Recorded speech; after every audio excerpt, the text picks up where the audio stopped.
All right, so let's talk about this crazy Supreme Court ruling that is getting all the Democrats riled up because on the 29th, Louisiana versus Callis was ruled 6-3, basically interpreting Section 2 of the Voting Rights Act. And so this is going crazy because it's going to affect future elections, especially if states, governors, and people decide to redistrict their zones based on partisan gerrymandering, and it doesn't have to sound like racial gerrymandering. So let's talk about what this means. So basically, the ruling is saying that a new congressional map was likely violating Section 2 of the Voting Rights Act because it was an unconstitutional racial gerrymander. And basically, this Section 2 has been historically used to prevent the dilution of minority voting power during the redistricting process. So people can basically argue, oh no, if you're going for partisan gerrymandering, which is completely legal, meaning that, oh, you want to defend Republican or Democrat districts, they go and say, hey, this is unconstitutional because it's actually racial discrimination. And this has led to a lot of majority-minority districts. And with this ruling, it's going to basically help the Republicans. And all kinds of people are reacting. Namely here, Barack Obama is saying that this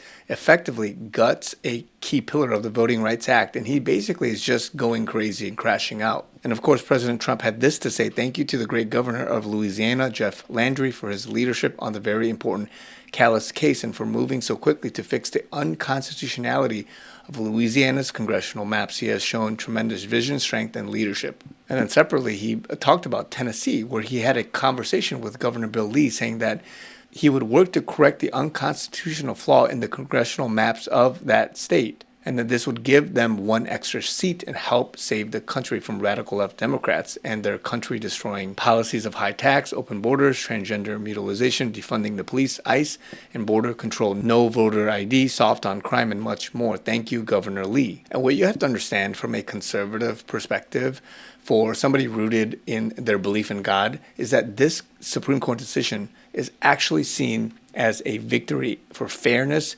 individual dignity, and the rule of law. And just reading some commentary here, but to help understand what this looks like in terms of core principles, you got to understand that when states drew political maps, they were sometimes forced by the federal government to look at the race of their citizens and group people together based on their skin color. This was done to ensure a certain percentage of minority voters were in a single district. In this case, the Supreme Court essentially said the government should not be sorting Americans into political districts based on race. Instead, the court ruled that states are allowed to draw maps based on race-neutral factors like keeping towns together or aligning people by political party, and that courts cannot assume a state is acting in racial bias just because of the map's outcome.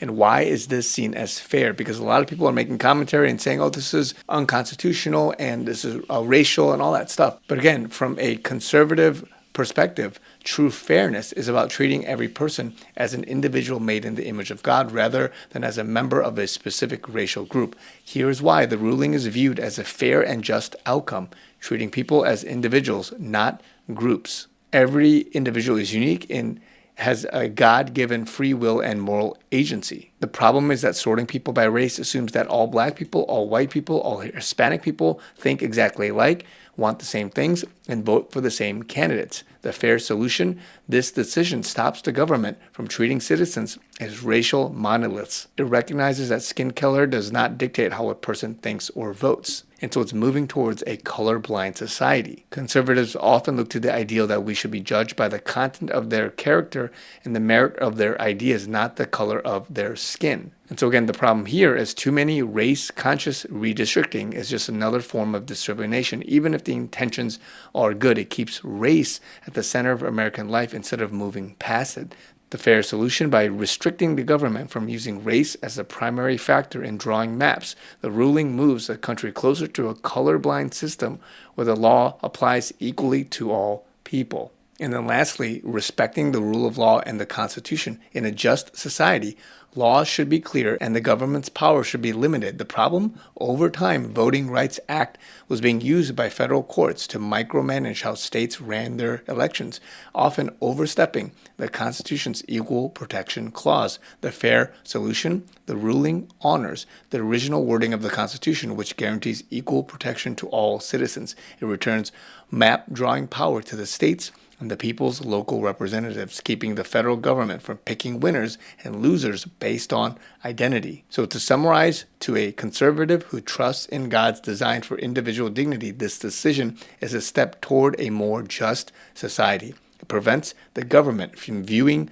Americans through the narrow lens of race, promotes true equality under the law, and trusts that voters of all backgrounds can make their own independent choices at the ballot box. And just very quickly, gerrymandering is legal from the perspective of partisan gerrymandering. So what is gerrymandering? It's deliberate manipulation of electoral district boundaries to give one political party or group an unfair advantage, often resulting in bizarrely shaped districts.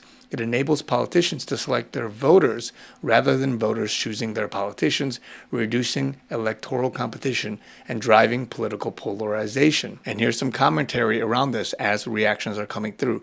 This person says, Cat Kurt says, Democrats started it and they know it. Gerrymandering. All these states, in the Northeast in particular, they have so many Republicans, 36% of total voters, 42%, 46, 46, 48, so on and so forth, voting Republican, but they have 0 seats. It's only bad when Republicans do it. David Burke says, Dear Democrats, whining about the democracy, please explain to America how out of 21 congressional seats representing the 6 New England states, there are 0 Republican representatives, even though 40% of the electorate are registered Republicans, 48% in New Hampshire alone. Now, this particular ruling is going to be actually a game changer for the South, and this is what Patriot Oasis has to say. If the Voting Rights Act race-based district restrictions are fully removed, here's what the congressional map could look like. Current map, 65 Republicans, Democrat 24. The new potential map, 77 Republicans, an addition of 12, and Democrats losing 12, being down to 12, a massive 12-seat swing in favor of Republicans across the South. This is why redistricting wars are heating up. The map could shift dramatically without the forced creation of majority-minority districts. And not a lot of us understand the gravity of this situation because we just go out and vote. We think that, everything, the Electoral College, the voting, all of that popular vote, all that stuff is just fair and people have done it and the system is okay. But really, there's a lot of strategy behind it. It quite literally makes up Congress, the Senate. It quite literally allows the trajectory of the nation. And so with this change, I believe single-handedly with this decision and with all the Democrats, everybody just being riled up and crashing out over it, we're going to see some big stuff coming. And especially with Trump, the White Hats correcting a lot of the fraud and a lot of this stuff. And of course, as you guys know from 2020 and the subsequent or even before elections, all that stuff, the shenanigans being gone. And especially with a lot of the illegal voting, the immigration stuff and the voter ID especially. So let's see what happens. But I believe this is a big win for conservatives especially. And if you were confused, hopefully this hasn't been, it's been less confusing from this video, but more to come, guys. So let me know what you guys think in the comments down below. Also, if you guys want to help me reach my goal, would love it. The website is in the description below, givesendgo.com/chrisyoonyt. Also, if you guys want to support me through PayPal, Zelle, Venmo, I also got that. So love you guys. Talk to you guys very soon.